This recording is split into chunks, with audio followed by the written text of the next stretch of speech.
Alô, bom dia. É ótimo estar aqui, ver a face, o rosto de vocês que sempre estão aqui, ver também os que estão visitando a gente, e todos sejam muito bem-vindos.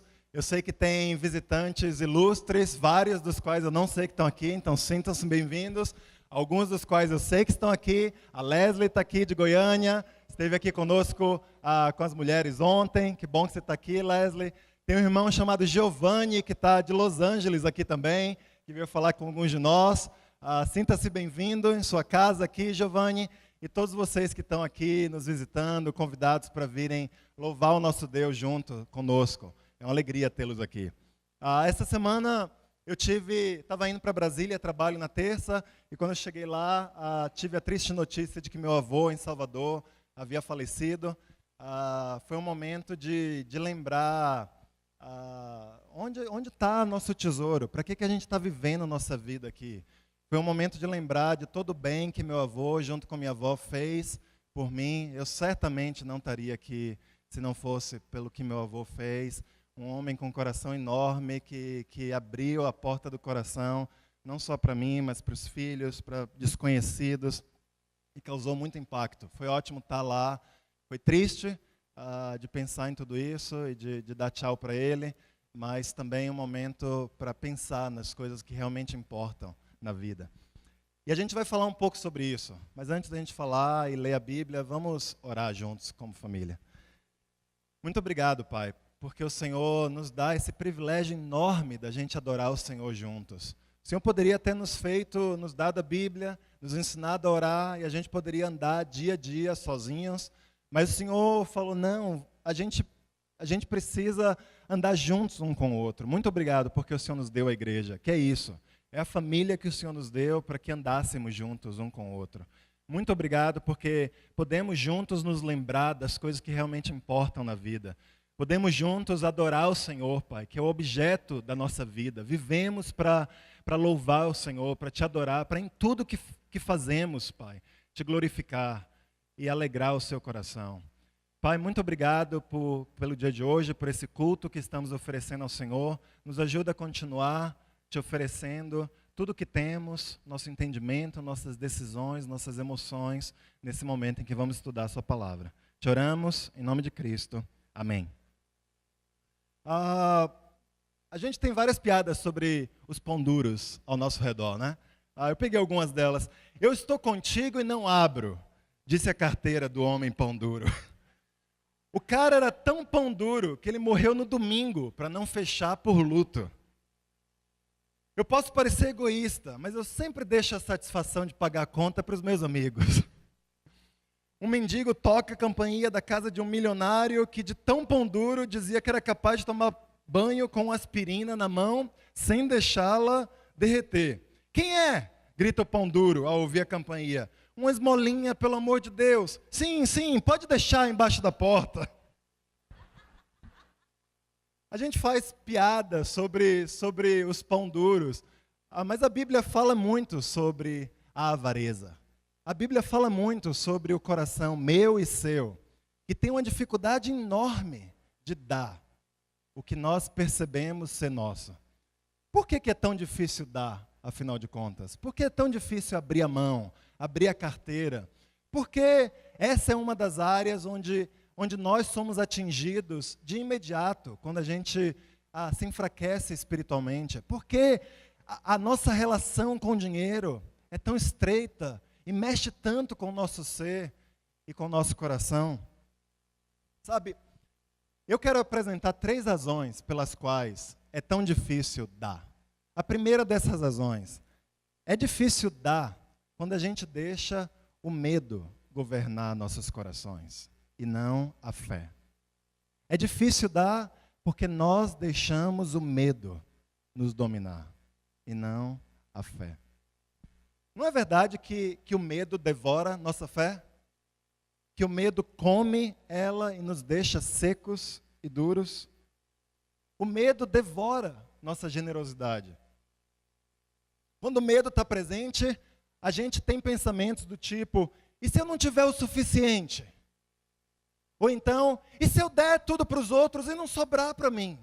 O que eu faço? Se a gente pensa isso, quando a gente pensa isso, o medo está governando nossos corações. Aqui em Lucas 12, quero convidá-los a abrirem suas Bíblias ou ligarem suas Bíblias, em Lucas 12, nos versículos 32 ao 34.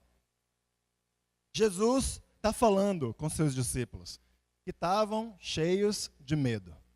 E ele fala o seguinte, essas palavras há 2000 anos que continuam tão válidas para nós hoje, como eram naquela época.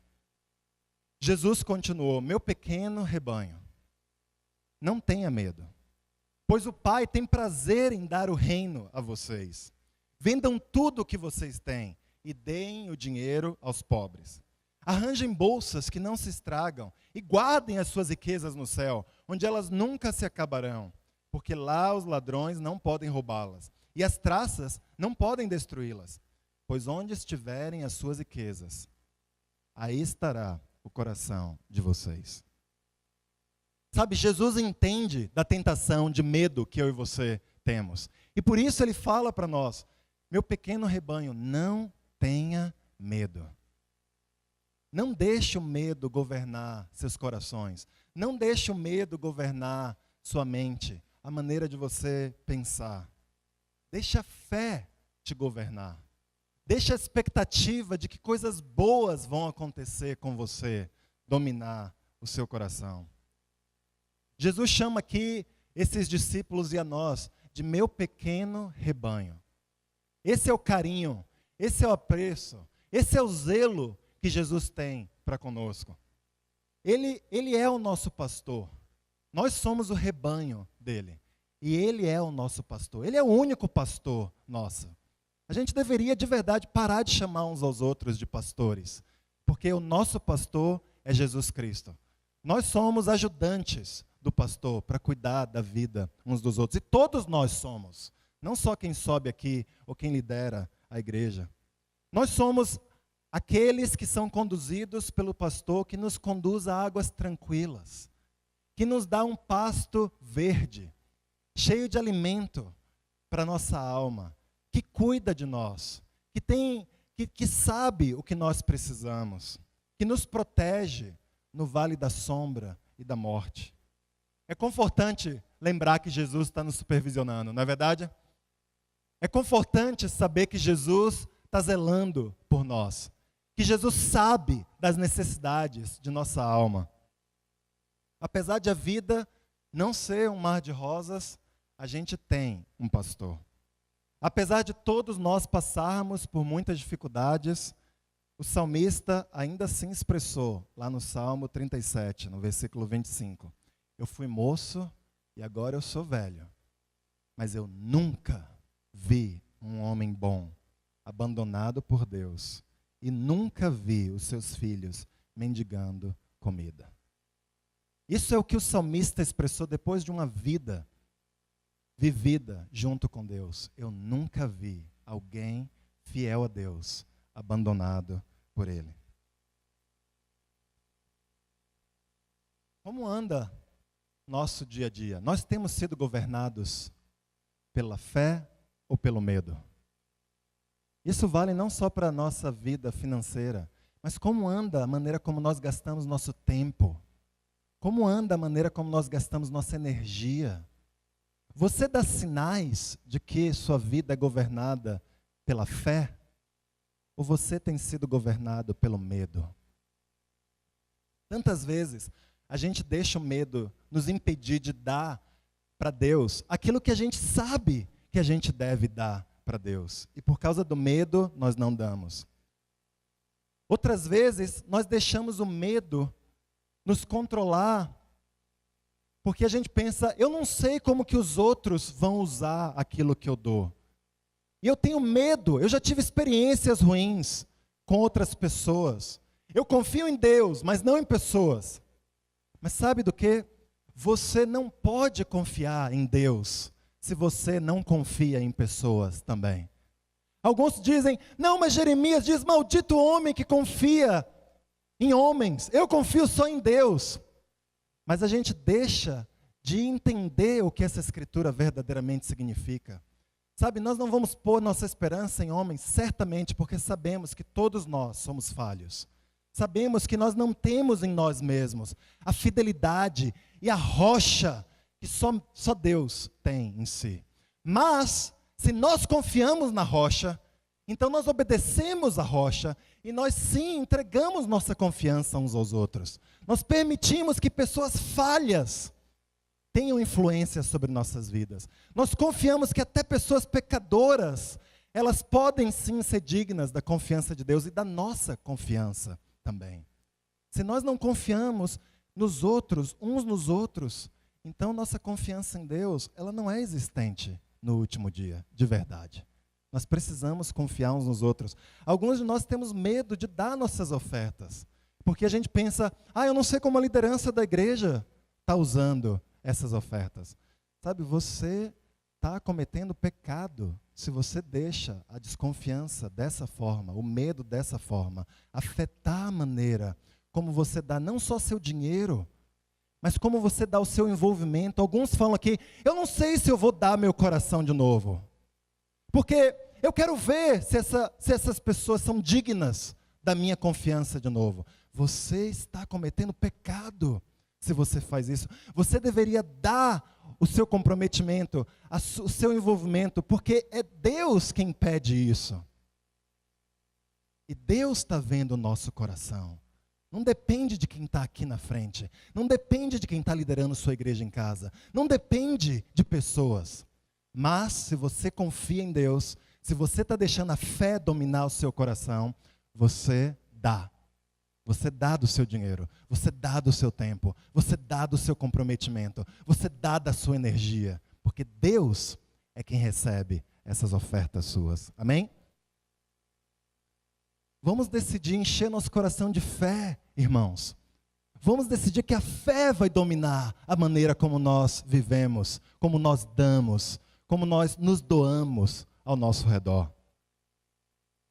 Também é difícil dar quando a gente deixa a inveja governar nossos corações, em vez de a generosidade governar nossos corações. Vamos ler aqui em Eclesiastes, capítulo 4, versículo 4. Aqui na Bíblia, a mensagem, olha o que essa escritura diz. Eu descobri que tudo que se faz é motivado por ambição e inveja. Na NTLH está assim, também descobri que porque as pessoas se esforçam tanto para ter sucesso no seu trabalho, é porque elas querem ser mais do que os outros.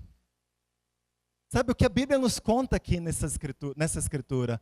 É que tantas vezes a gente está trabalhando, a gente está buscando ter sucesso, a gente está querendo alcançar coisas, não porque a gente precisa dessas coisas, mas porque a gente quer ter ou ser mais do que o nosso vizinho tem ou é. A gente está lá com o nosso carrinho, a gente acabou de comprar um carro, a gente está super grato pelo nosso carro 1.0, talvez seja o nosso primeiro carro, e a gente não tem mais que passar pelo desconforto que a gente tinha antes de só poder pegar ônibus. E aí chega o vizinho e comprou um carro 1.6 com 4 portas, direção hidráulica, e a gente olha para aquele carro e quase que de imediato nossa gratidão vai embora pelo nosso 1.0. Não é verdade? Por quê? A gente estava há 10 minutos atrás tão feliz que a gente ganhou, comprou, trabalhou duro pelo carro. Como que a gratidão vai embora tão rápido? Que nome tem isso? Inveja. Você não precisa do carro do vizinho. Você talvez nem imaginou que você teria um carro assim na sua vida. Mas só porque você viu, a sua cobiça, a sua inveja dominou seu coração e fez você perder sua gratidão. Isso vale não só para o carro, isso vale para o celular. Você está lá super feliz que você pode mandar o WhatsApp. Lembra daqueles celulares de tijolo que a gente tinha? Minha idade fala o suficiente que eu tive um celular desse. Aqueles Motorolas que pesavam 1 quilo, você tinha tendinite só de levantar ele para falar aqui no ouvido. E agora, puxa, a gente tem o celular, manda mensagem, faz um monte de coisa. Até o Héctor usa um celular desse hoje em dia, super grato. E aí você chega junto do seu irmão ou do seu colega de trabalho que tem o outro celular mais bacana, mais caro, mais rápido. E aí você olha para o seu celular e fala, que vagabundice.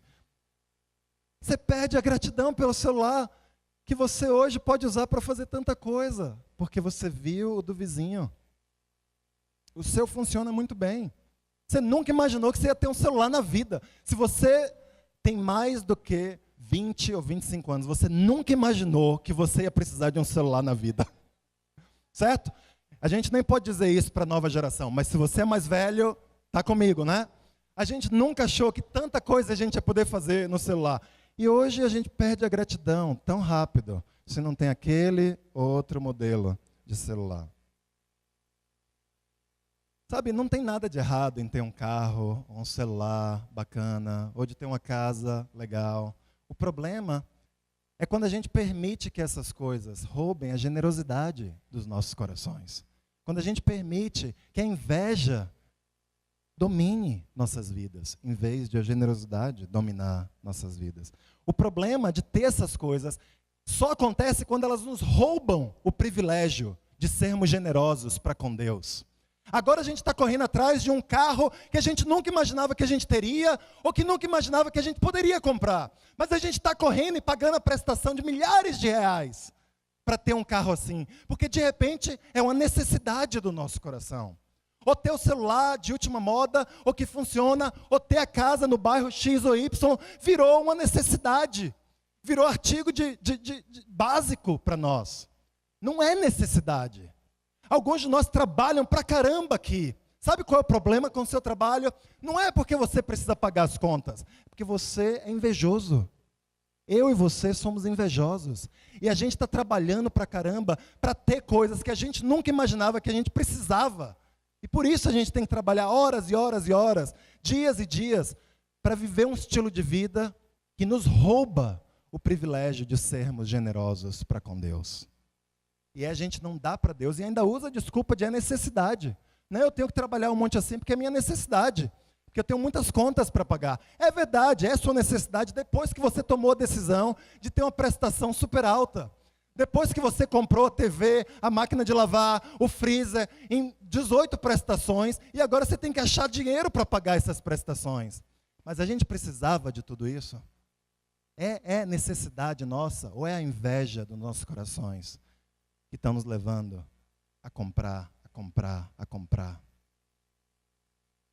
Vamos ler de novo Eclesiastes 4:4. Vamos ler o versículo inteiro aqui na mensagem.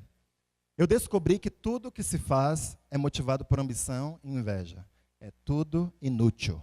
É nadar contra a maré. Tudo inútil. Você já tentou nadar contra a maré? Eu tive uma experiência mais próxima de nadar contra a maré. Eu sou de Salvador e lá eu morava, cresci numa periferia lá de Salvador, numa enseada. Tinha um pedaço de terra e tinha um mar meio que ao redor inteiro. E quando eu não lembro quanto foi isso, 8, 9, 10, 11, 12 anos, a Xuxa apareceu lá em Salvador. Lembra da Xuxa? Pois bem, ela era a rainha dos baixinhos para mim naquela época, porque eu era um baixinho. E eu estava chegando de algum lugar, todo arrumado, assim, com calça, sapato. E aí alguém, quando eu chego na casa da minha avó, alguém fala, a Xuxa está lá no Porto dos Tanheiros. E eu era maluco pela Xuxa, eu corri lá para o Porto dos Tanheiros, e a Xuxa estava numa escuna, um barco, lá no Porto dos Tanheiros, e ela estava distribuindo panfletos. E aí eu não pensei, eu só sei que ela estava saindo, a escuna já tinha saído, eu me joguei na maré, me joguei no mar, porque eu falei, eu tenho que chegar perto dessa escuna, eu tenho que eu tenho que falar com a Xuxa. E eu comecei a nadar, só que não demorou muito, porque eu estava todo vestido, tinha maré, e eu comecei a afundar. E eu realmente comecei a afundar, e eu estava tentando fazer alguma coisa lá, e aí um anjo, que até hoje eu não sei quem foi, mergulhou, me pegou, me trouxe de volta.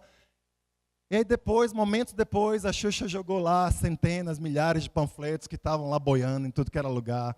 E aquilo foi minha tentativa de remar contra a maré. Eu te asseguro, é inútil.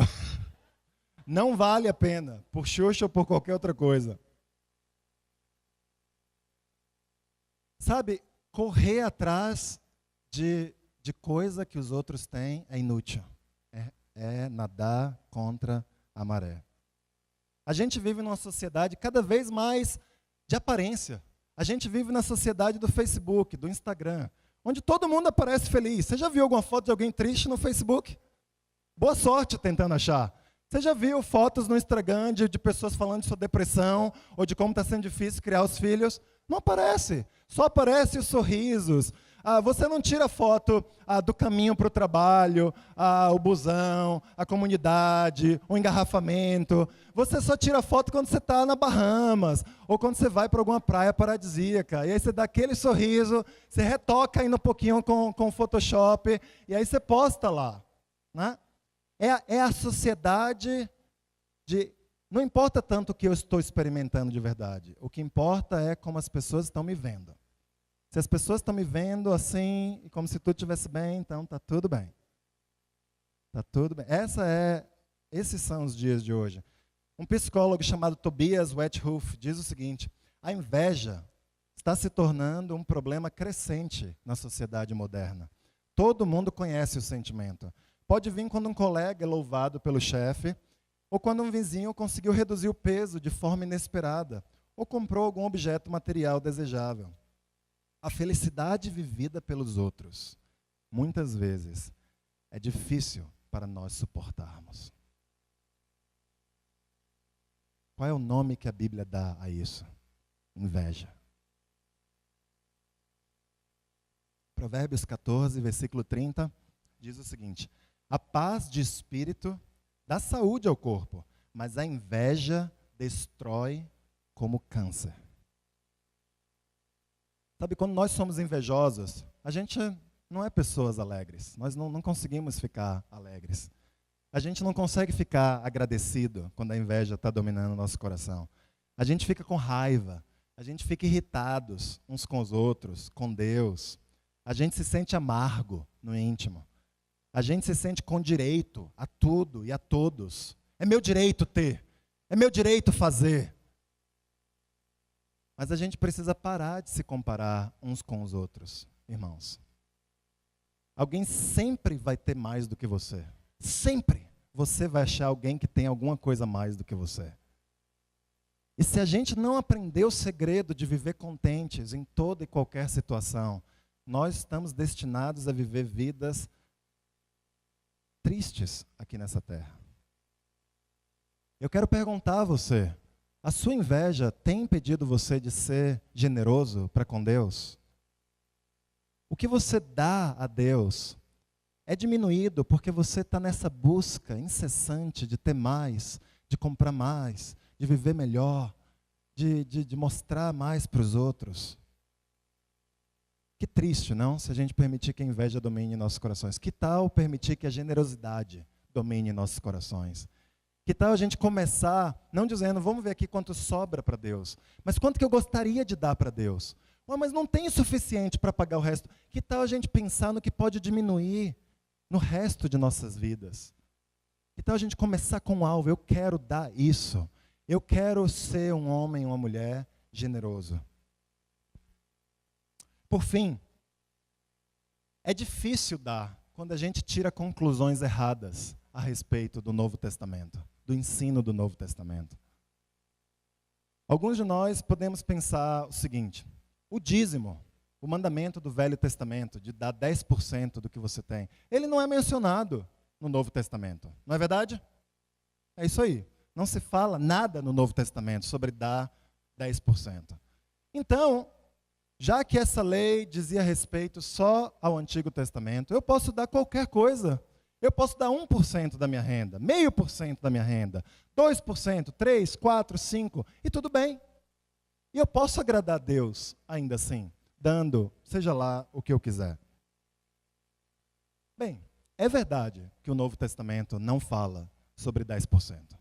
Não vamos achar essas escrituras. E não é correto dizer que nós cristãos ainda estamos debaixo da lei dos 10%. Porque tudo que ficou no Velho Testamento foi anulado. O que resta do Velho Testamento são os princípios, é o coração de Deus. No Novo Testamento, nós não estamos debaixo da lei de dar o dízimo, de dar 10%. Certo? O Velho Testamento se focalizava na regra de 10%. O Novo Testamento, ele se concentra no coração por trás de dar. O Novo Testamento está mais preocupado em como está nosso coração ao dar nossas ofertas. Agora, é interessante a gente se perguntar, como que os cristãos do primeiro século responderam a esse foco diferente do Novo Testamento? Como que os cristãos responderam ao foco de pense no seu coração ao dar as suas ofertas? Bem, você não precisa ir longe. Você lê o livro de Atos e você vê como que os cristãos responderam a essa mudança de enfoque. Uma leitura rápida, pelos primeiros capítulos do livro de Atos, mostram pessoas vendendo suas terras, suas propriedades, mostram pessoas dando uma fortuna para ajudar uns aos outros. A gente vê pessoas confiando, a gente vê pessoas pegando esse dinheiro, colocando aos pés dos apóstolos, para que um grupo pequeno de pessoas decidisse como usar aquela oferta, aquela quantia. A gente vê a igreja cuidando dos pobres. Na verdade, ali em Jerusalém, lembra que vieram pessoas de vários cantos do mundo, quando elas foram batizadas? Várias dessas pessoas não voltaram para suas casas. Elas não tinham casas para continuar morando em Jerusalém. Talvez por isso a igreja vendeu tanta propriedade, vendeu tanta terra, porque existia uma necessidade de se cuidar daqueles irmãos. Mas não havia pobres entre a igreja, o evangelho se espalhava, os apóstolos eram sustentados por aquele grupo de pessoas. A gente tinha profetas, mestres, apóstolos, evangelistas, que se dedicavam à oração, ao ensino da palavra. Como eles faziam isso? Porque a igreja estava ofertando para suprir a necessidade que existia entre eles. Esse foi o coração dos irmãos. Essa foi a resposta dos irmãos. Se a necessidade é maior, então eu vou dar mais do que 10%. Eu vou fazer o sacrifício necessário para que a gente possa fazer tudo aquilo que Deus mandou. A igreja prosperou, foi fantástico. É fantástico ler essas primeiras páginas do livro de Atos. Você vê uma coisa aqui. Quando as regras vão embora, o coração se revela. Quando as regras vão embora, o que resta é o nosso coração. Se o coração está lá, a gente vai além das regras. Se o coração não está lá, a gente fica aquém, até mesmo das regras. Quando a regra foi removida, o que a gente vê nas páginas do Novo Testamento? Esses cristãos não deram menos que 10%. Eles deram mais do que 10%. E alguns de nós usamos o argumento para dizer, o Novo Testamento não fala sobre o dízimo, então eu vou dar 5% das minhas ofertas e tudo bem. Alguns de nós tem sido muito interessante essas semanas. Da última vez que eu vim aqui foi no final de julho, e a maioria de quem eu ouvi veio para abrir o coração, agradecer, falar que havia se arrependido e queria mudar. Alguns, no entanto, vieram conversar para falar de justificar o porquê de eu não estar dando 10%, ou de não ser correto dar, porque eu já faço isso, eu já faço aquilo, eu já sirvo ali, eu já dou aqui, você não entende isso, você não entende aquilo. Sabe o que isso mostra sobre nós, sobre alguns de nós? O coração precisa de cuidados. Alguns ficaram críticos, porque é muito duro, é muito isso, é muito aquilo. São as palavras de Deus, irmãos. Se você tem um problema com as palavras de Deus, vá orar. Inclusive, eu quero perguntar a você. Um irmão ontem me apontou. Quando a gente está cheio de inveja no nosso coração, sabe uma coisa que está faltando? Nosso relacionamento com Deus está faltando. Porque se a gente busca Deus, se a gente está perto de Deus, se a gente está animado em ler a Bíblia, se a gente está empolgado de orar, a gente consegue vencer a tentação da inveja. A gente consegue falar, é verdade, eu gostaria disso, mas sabe do quê? Eu tenho algo mais empolgante na minha vida do que me concentrar. E eu vou me concentrar nisso. Mas quando a gente não tem um sonho, fica difícil mesmo vencer a tentação do celular da última moda. Quando a gente não tem uma paixão no coração por Deus, é difícil não querer ter o que os outros têm, não é verdade? Mas voltando aqui para o Novo Testamento. Olha em Mateus 23, versículo 23. Ai de vocês, mestres da lei e fariseus, hipócritas, pois vocês dão a 10ª parte, até mesmo da hortelã, da erva doce e do cominho, mas não obedecem aos mandamentos mais importantes da lei, que são o de serem justos com os outros, o de serem bondosos e o de serem honestos. Mas são justamente essas coisas que vocês devem fazer, sem deixar de lado as outras. Olha só o que os mestres da lei e os fariseus faziam. Eles davam 10% dízimo da folha do hortelã, da erva doce e do cominho. Comprar folha de erva doce e cominho aqui em São Paulo é bem difícil. Pesquisei bastante, você acha até semente. Mas a hortelã é fácil comprar. E eu tenho um desafio para vocês. Irmão, reparte aqui essa folhinha em 10 pedaços. 10 pedaços. Vamos lá. Vamos ver, 10 pedaços iguais. E aí você vai dar uma parte dessa para Deus. Aí quem quer repartir? Perdão, amor. Leva para casa, que custou R$2. Parte essa folhinha em 10 pedaços. Tenta pegar uma folha de hortelã e parte em 10 pedaços. Isso era o que os fariseus e os mestres da lei estavam tentando fazer para dar para Deus o dízimo, para obedecer às Escrituras. Olha o que Jesus diz a respeito disso, lá em Mateus 5, versículo 20. Pois eu afirmo a vocês, Mateus 5 agora, versículo 20. Pois eu afirmo a vocês que só entrarão no reino do céu. A gente está falando aqui sobre a vida eterna. Não é brincadeira isso. Ofertas não são algo que a gente deve desprezar. Só entrarão no reino do céu se vocês forem mais fiéis em fazer a vontade de Deus do que os mestres da lei e os fariseus. Vocês conseguiram dividir a folhinha da hortelã em 10 pedaços? Conseguiu? Parabéns. Foi fácil? Imagina você ir a esse nível de minúcia. Você pegar a folhinha, dividir ela, porque essa parte é de Deus. E Jesus está aqui dizendo, vocês só vão entrar no céu se forem mais fiéis em fazer a vontade de Deus do que os fariseus. Como que a gente pode ser mais fiel do que pegar uma folha de hortelã e dividi-la em 10 pedaços para dar a 10ª parte dela para Deus? Como, irmãos? A gente pode ter a chance de ser mais fiéis do que esses homens foram para tentar fazer a vontade de Deus. Só há um caminho. E não é um caminho mais difícil, mas é o caminho que realmente vai testar se a gente ama a Deus ou não. O único caminho da gente ser mais fiéis do que os fariseus, é se a gente levar a regra para o nosso coração. É se a gente parar de tentar ficar achando que a gente pode obedecer a Deus em tudo e ir para o nosso coração. Assim, eu quero dar de coração aquilo que Deus pede de nós. E isso tem tudo a ver com nossas ofertas. Se a gente está vendo a igreja com necessidades, com questões que estão sendo transparentemente comunicadas, e a gente não tem a confiança necessária, se a gente não tem a generosidade necessária, se a gente não responde a isso, como nós vamos entrar no reino dos céus? Como? Como a gente vai ser mais... Até os fariseus eram mais zelosos do que alguns de nós. Mas Jesus está dizendo que nós só vamos entrar no reino dos céus se a gente for mais generoso do que os fariseus e os mestres da lei.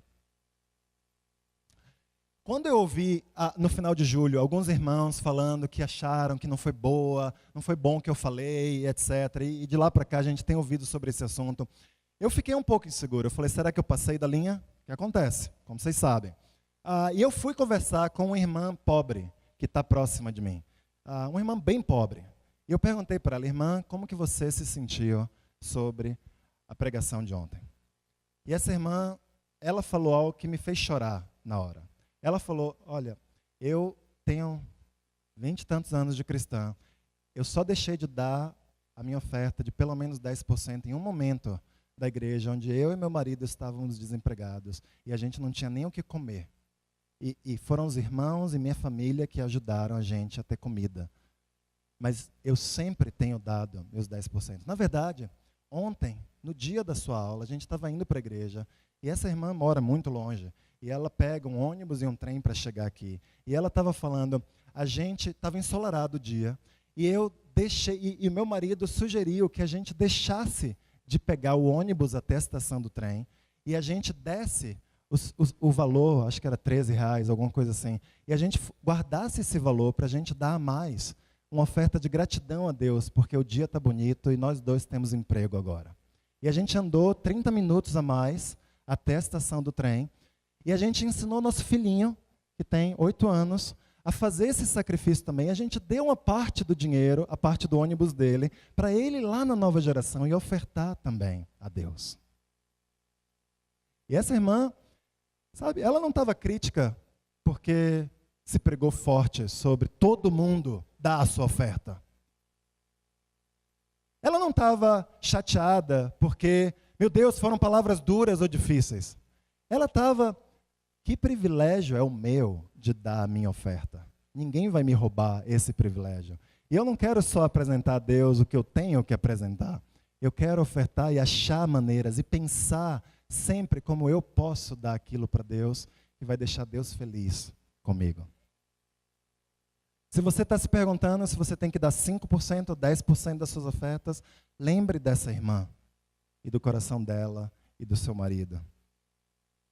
Nos últimos 2 meses aqui, desde o final de julho até hoje, a igreja tem ofertado entre 25% e 35% a mais do que vinha ofertando antes disso. Vários de vocês têm tomado decisões, vários de vocês têm confessado seus pecados uns aos outros, têm pedido a ajuda de Deus, têm aberto o coração. E eu me sinto extremamente encorajado de ver o coração de tantos de vocês que estão corajosamente se arrependendo e se entregando a Deus e tomando decisões nessa área da vida de vocês. Alguns outros de vocês não tomaram decisões ainda e estão lutando para tomar essas decisões. Eu quero encorajar você a não perder a oportunidade de meditar e de pensar a respeito do que Deus espera da sua vida. Vamos terminar lendo Romanos 12, 1. Romanos 12, 1 diz o seguinte: portanto, meus irmãos, por causa da grande misericórdia divina, eu peço que vocês se ofereçam completamente a Deus como um sacrifício vivo, dedicado ao seu serviço e agradável a Ele. Esta é a verdadeira adoração que vocês devem oferecer a Deus. Irmãos, minha oração é que não só em nossas ofertas nós sejamos um sacrifício, mas que nosso ser seja um sacrifício a Deus. Que à medida em que tomamos decisões sobre nossa oferta ser mais justa, que isso impacte e fale e encoraje outras partes do nosso ser, para que a gente volte a ter a fé, o comprometimento, a generosidade, a entrega, a alegria de vivermos para Deus com todo o nosso ser. Amém?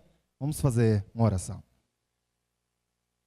Paizinho, muito obrigado que o Senhor nos chama a dar tudo.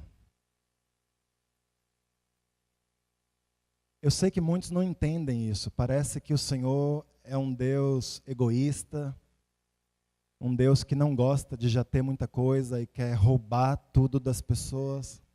Mas isso não poderia ser mais distante da realidade que a Bíblia nos pinta.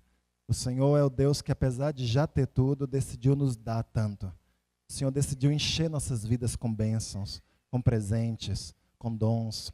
E o Senhor nos deu esse privilégio de nós separarmos para o Senhor o que temos como indicação de que nosso coração está em Ti, Pai.